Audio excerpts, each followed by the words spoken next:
Good afternoon once again. Today is Wednesday, May the 20th, 2020, and this is the English Language Summit at the daily press briefing of the Center for COVID Situation Administration, or CCSA, for the English language audience viewing this in Thailand, as well as the broadcast from around the world and on social media.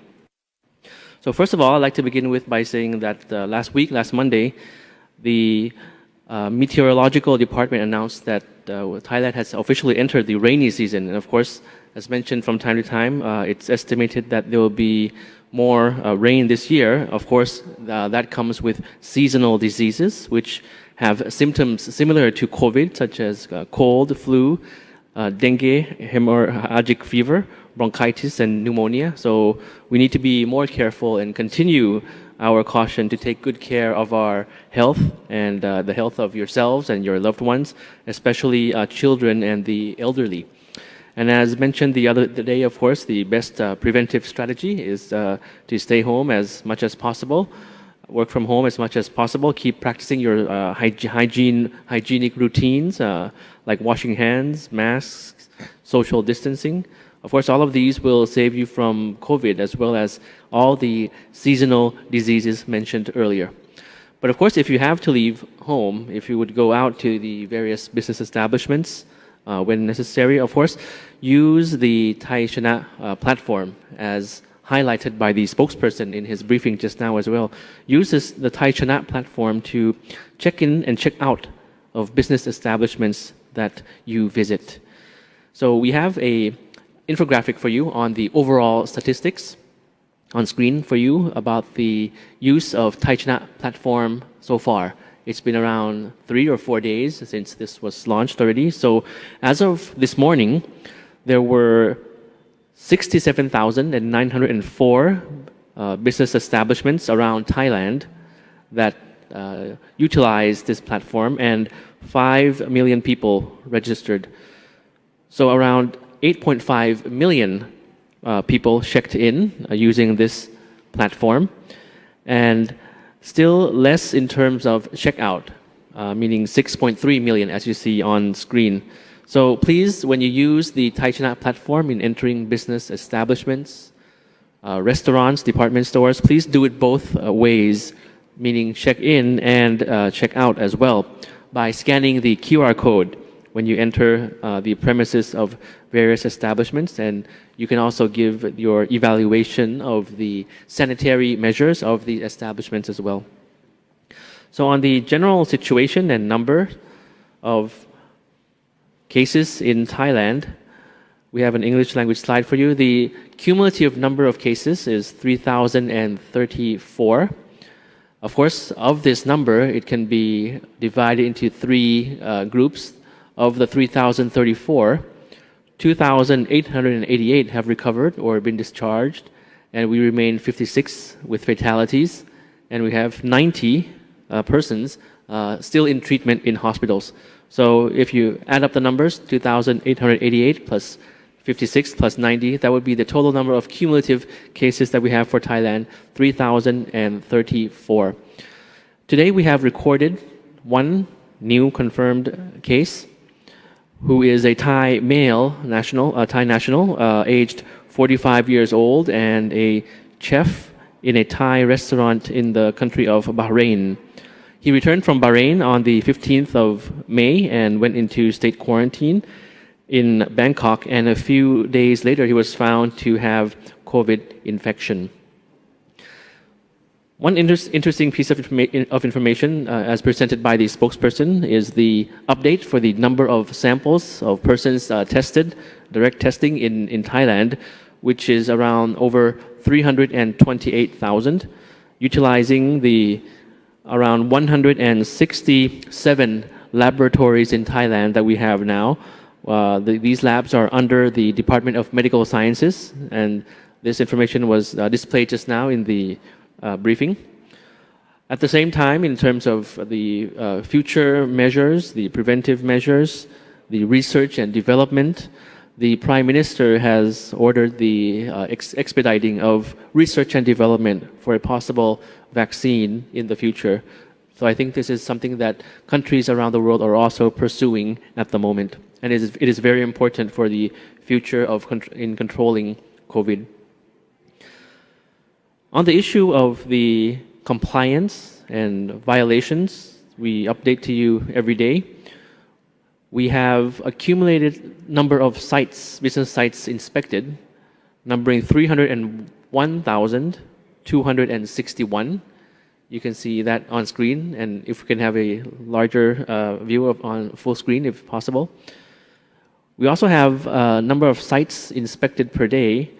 Today it is 17,588, and the number of not in full compliance is 1,863, as you can see on screen.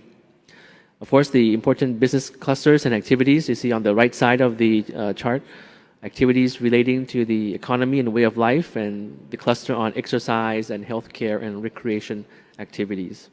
So this graph is actually self-explanatory. It's been reported that some establishments are not in fully compliance with the preventive measures, so we hope that will be resolved and the compliance will be full. In terms of the Thai nationals' repatriation, we have, as mentioned yesterday, the 3-day journey of 58 Thai nationals from Latin America, the students under the AFS program and the Rotary Exchange program. That's 58 persons from Argentina, Uruguay, and Brazil. This flight actually arrived at 9:30 this morning already. Delighted to inform you, arriving via Amsterdam, and these students will spend 14 days in the state quarantine system before they can reunite with their families, as you can see some images on screen.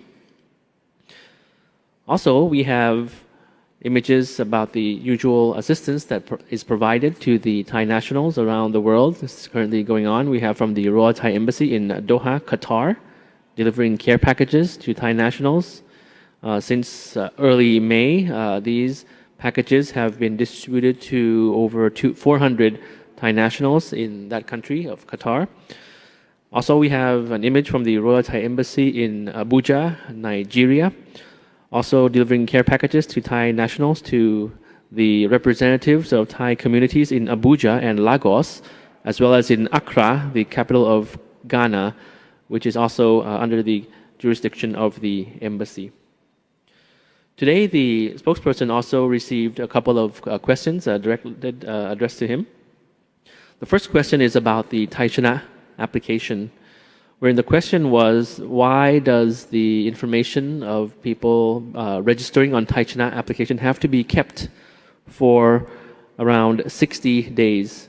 So the answer is actually because the information is needed to trace the infections even beyond 14 days, backtracking around 14 days. So, for example, the 14-day period might have to be the information might have to be backtracked and searched for around 4 generations, meaning 14 days times 4. So that will make 2 months. That number is 2 months. So if an infection is found, 4 generations of possible infections would be able to be traced if the information is traced back to 60 days.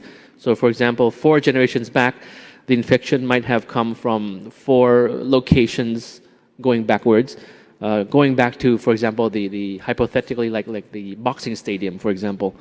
So that's the reason why the information, which is crucial and important, has to be kept for at least 60 days. And of course, there was also a question about the business establishments that are not allowed to open yet.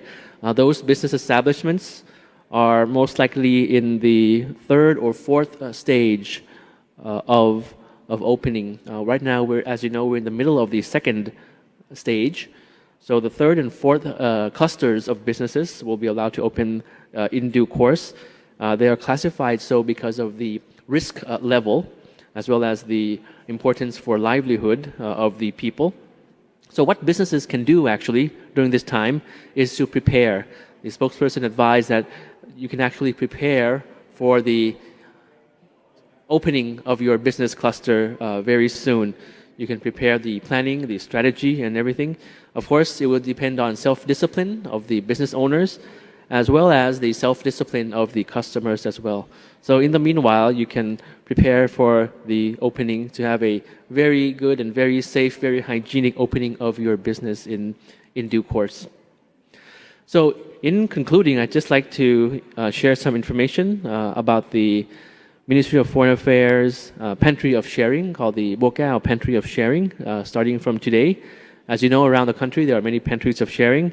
This one is located in front of the ministry on Rama the 6th Road, an initiative of the young group of officers in the ministry with support of the executives as a way to express the solidarity with the society in this time of difficulty and to help those in need. So anyone in need can pick up the food supplies or dried foods for free at the Bokao Pantry of Sharing. But of course, please be kind and take only what you need and leave some for others as well. And I'm very sure that many organizations around the country have already embarked on projects like this, like the Pantry of Sharing, in different formats. Yes, so thank you very much for your attention. This is all that I have for today. I hope that you continue to carry on with the good hygiene practices, good hygiene standards, masks, washing hands, social distancing. It's very important. We have very low numbers, but we have very high resolve and high confidence that we will solve this together. Let's continue to make it go away forever, make COVID go away forever. So thank you very much. Have a very pleasant afternoon, and we'll see you tomorrow. สวัสดีครับ